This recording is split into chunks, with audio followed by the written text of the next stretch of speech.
So good afternoon, everyone.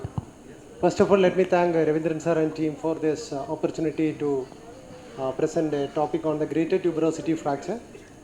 Though this is not a common fracture, all surgeons working in orthopedics, maybe a scopy surgeon, trauma surgeon, should be aware about certain things. So the objective of this talk is what is the mechanism, how to diagnose, and what are the treatment options, and how do you select the best one.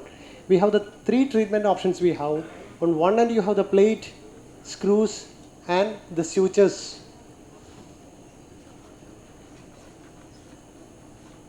So the greater tuberosity is an important anatomical structure because its integrity is very important for the abduction and external rotation. So the greater tuberosity, you can appreciate there are three facets, the superior, middle, and inferior from anterior to posterior, on which our rotator cuff muscles are attached. There are three types of isolated greater tuberosity fractures. One, you have the avulsion kind of fracture. The middle, you can appreciate a depression fracture, and the third is a split fracture.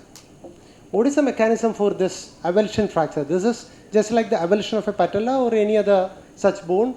This is because of the violent contraction of the rotator cuff muscle when the head is distracted or when it is getting subluxated or dislocated. And the impaction kind of fracture is during the hyperabduction, the acromion is compressing over the tip of the GT. And the third is a split fracture because of the shear force, and usually happens when there is subluxation or dislocation. And the biggest problem is when you come across a patient in the emergency room with a history of some trauma and having pain, and you have a difficulty to diagnose between whether it is a isolated GT fracture or a rotator cuff injury. Because in a plain X-ray, if you cannot identify a fracture, you may mistake it as a case of rotator cuff injury. And it is mandatory to differentiate between these two because the treatment between these two is different. If it is an undisplaced GT fracture, you can easily manage conservatively. And if it is a rotator cuff injury, if it is massive one, an early repair is the treatment of choice. So how do you diagnose it? All of you should know the ideal X-rays for it. It is not the true AP view. In the true AP view, you can't appreciate this greater tuberosity. So AP view in external rotation is the one recommended view. AP in external rotation, you can appreciate this greater tuberosity, and you can see any subtle fracture over there. And the second one is a Grashe view. What is Grashe view? It is AP view, oblique view in internal rotation. So this is the true AP view because here the proximal humerus is coplanar with the scapula. Normally if you take an AP view, the proximal humerus is coplanar with the trunk. You know it is retroverted, the scapula direction is different. So here you keep the patient 40-45 degree and keep the plate parallel to the scapula so that you can see the other part of the greater tuberosity. So these two views are very important for the identification of undisplaced fractures of the greater tuberosity.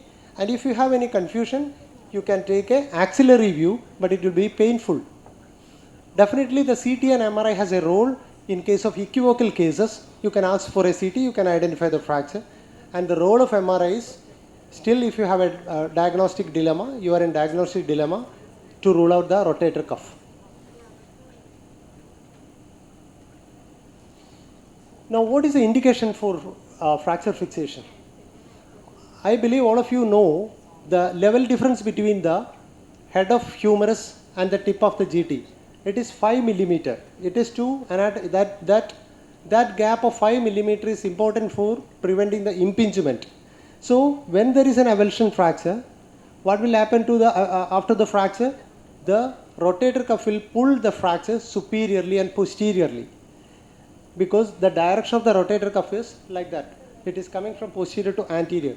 So once it is migrated proximally, that will produce pain and impingement, and if it goes posteriorly, that will limit the external rotation if you are not, if you let it like that, and if it uniting in the non-anatomical position. So what are the techniques? We have three techniques One is screws, another one is a neutralization suturing technique, and the third one is plate. How do you decide which is the best technique for your patient? That is basically based on the three things. One, the size of the fragment, the quality of the bone, whether it is osteoporotic in an elderly, or the degree of fragmentation. Because if the fragment is very small, it may not afford a screw. Now we have two methods, the closed method or open method. Screws you can manage by closed method or open method, and you have the arthroscopic way. And if you are opening for the fixation of the greater tuberosity, you have an anterolateral approach or a transdeltoid approach, and you should aware about the axillary nerve. It is almost 5 centimeter from the tip of the acromion. So anterolateral approach is a plane between the clavicular origin and the acromial origin of the deltoid. You split and never cross more than 5 centimeter because you have the axillary nerve, and transdeltoid is a mid-deltoid approach. So that depends on which part of the GT is involved. And if you have any difficulty to visualize the greater tuberosity during your surgery, you can rotate the humerus according to which part you want to see. Now, how do you reduce? So once you identify after opening the GT, you never ever use the thick, big instruments like bone holders or towel clip. Better you use the stay wires. So you make, you can use a ethibond or a fiber wire and make bites at the tendon bone junction of the supraspinatus and infraspinatus, and pull it towards the anterior and inferior direction. That is a method of reduction, and you can rotate the humerus accordingly to get a better fixation. And if the fragment is big enough, you can temporarily fix it with a K-wires. Now you decide if the fragment is very small and if it cannot afford a screw, you may have to go for a suture fixation. If it is big enough, then you have two choices. You have screws and a small plate. And if the bone is so osteoporotic, the better option again is either suture or plate. And if you are using screws, what is the direction of the screw? Here you follow the principle of the lag screw fixation. Should be perpendicular to the fracture, aiming towards the medial cortex, and it should be below the articular surface. Minimum 2 screws for getting a rotary stability. And regarding the washer, of course, we know if you are using a washer, you can reduce the stress. But better avoid washer on the proximal screw because there is a chance for impingement. So that's all about the screw. 3.5 mm screw you can use. The second method of fixation is a neutralization suture. What is neutralization suture? You are neutralizing the deforming force of the rotator cuff. You take the bite at the osseous tendinous junction of the supraspinatus and infraspinatus, and you can fix it to the distal fragment, either a transosseous hole from anteroposterior direction or through a screw. I would suggest you to use screws or anchor on the distal end so that because you require a less exposure. If you are putting a transosseous hole like that, you need a bigger incision. So here what is happening, this is neutralizing the deforming force, and when you are tying onto the distal fragment, that will compress the fragment, so you will get a bone to bone healing, and that will neutralization effect will be encouraging the bony healing, and this is useful for the osteoporotic and comminuted fractures. And distal anchorage screws, if you are using a single screw, better you thread the wire through the washer before tying up the screw so that it won't slip. Now there is another wonderful technique on intraosseous sutures. So instead of after taking the bites through the tendon, you can make unicortical holes on the distal fragment, and you can thread the wires through it, and you can tie up. You can appreciate in the fourth picture, you can tie up. You can use 3 or 4 sutures, so it will give a very good compression, and that will enhance the bone to bone healing. And neutralization sutures can be, nowadays people are using, most of the surgeons are using with the anchors because it is much easier. So here, just like we are doing a rotator cuff, you can use a medial row and you can use a lateral row.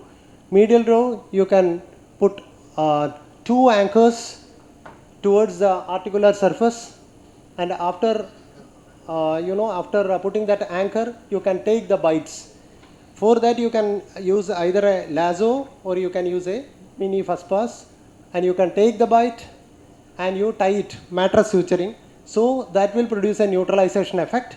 Then second part, you can fix it to the distal part either onto a screw or you can use a swivel lock kind of thing. So it will just like a double row repair of a rotator cuff. A combination of screw with a neutralization screw, neutralization suture is a better thing, so that it will give a better anchorage and better compression. And finally, if you are doing an open repair, better you repair the rotator cuff interval between the subscap and supraspinatus. Let me show some of the pictures. This is an avulsion fracture. You can appreciate a very small fragment. So the only option for this is a neutralization suture that cannot afford a screw, that cannot afford a plate. So you can approach it arthroscopically through the posterior portal, visualization portal. The problem is that if you are getting your patient at a later date, the subacromial space may be inflamed. So visualization may be difficult. You may have to do a lot of ablation and shaver. So this case, and after preparing the subacromial space, you pull it and make sure it is coming to the crater and the first anchor on the medial side, and take the bites. Second anchor on the medial side, again take the bites, and you complete it with either a single or a double anchor for the second row. If you are using a double anchor, you can make a construct like this. This will give you a better compression of the fracture site. This is another comminuted avulsion fracture of the GT. This came at a later date, so we tried a arthroscopic, but we failed because of the inflammation and difficulty to control the bleeding inside in the subacromial space. So we opened and we did the neutralization with a double row kind of repair with the sutures, anchors. That is the final picture. You can appreciate a well reduction, and the fragment is in its crater. It is not above the head of the humerus. That is the most important thing. And regarding the screws, if the quality of the bone is good, if there is not much osteoporosis, if it is big enough, you can fix it with the screws. Preferably, you can try a closed fixation. You reduce it with a K-wire and you advance that K-wire. You can use the K-wire as a joystick, reduce it and advance, and you can pass the cannulated guide wire and you can fix it with a minimum 2 screws. And if you failed in reducing by the closed way, don't hesitate to open it and you can fix it. Sometimes you may have to use 3 screws. And this is the recommended plate for the GT fixation, and we don't have our own cases to demonstrate. This is a mini plate. This is a titanium low profile plate. This is side specific. You have the right and you have the left, and that is the anterior part. Anterior part, it is sloping like this. This is just like our Ellis plate. So you reduce it, and this is useful for the osteoporotic fractures, thin flake of bone, and if it is big enough, you can compress it. This is just like a buttress plate. And another beauty of this plate is there are multiple holes to which you can use the neutralization sutures.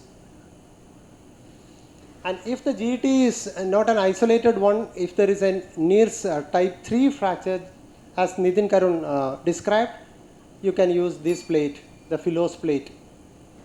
This is another case we managed with a double row. Distally we used a radiolucent. This is a big fracture, and we suspected a fracture line to the medial neck, so we used the Philos plate. So rehabilitation, I believe you all agree, the rehabilitation of shoulder is difficult, one of the difficult situations. So rehabilitation, like initially you give the sling or a arm pouch and start the mobilization of elbow and wrist and the pendulum exercise. After 3 to 4 weeks, you can start the passive movement exercises. By 8 to 9 weeks, you can start the resistant exercises and exercises. So let me conclude.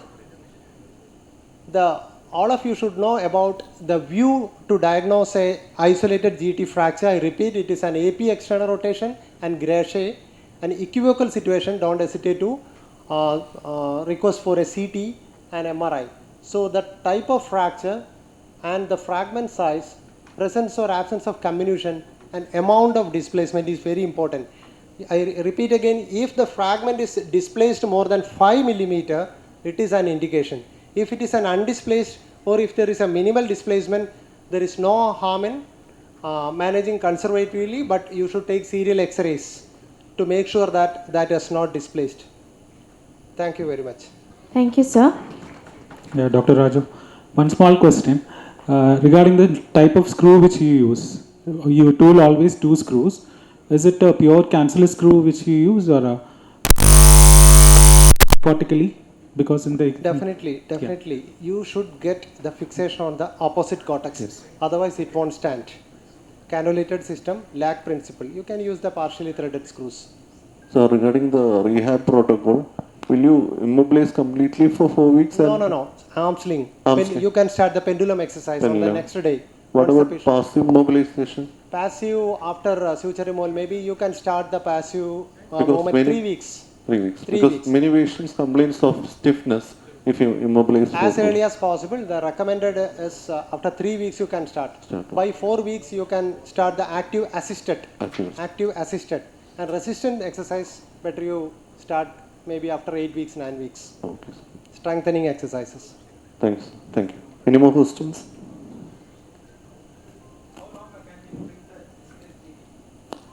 How delayed can you bring the displaced GT back to its normal place? For the arthroscopy or open you are talking? Open or arthroscopy? Arthroscopy as early as possible. Otherwise, there will be lot of inflammation in the subacromial. Delayed cases, non-union, you can do. Some great surgeons are doing arthroscopically as well. But you should get a hypotensive anesthesia, B-chair position hypotensive anesthesia. You shave it, lot of ablation, curate the crater, and you can do the neutralization principle. What suture material are you commonly using to repair it? What suture is used? Depends on the affordability. If the patient can afford the anchors, that is well and good, fiber wire, or you can use Ethibond as well. And if you are using a transosseous, you can reduce the cost of the treatment. Thank you. Thank you, sir.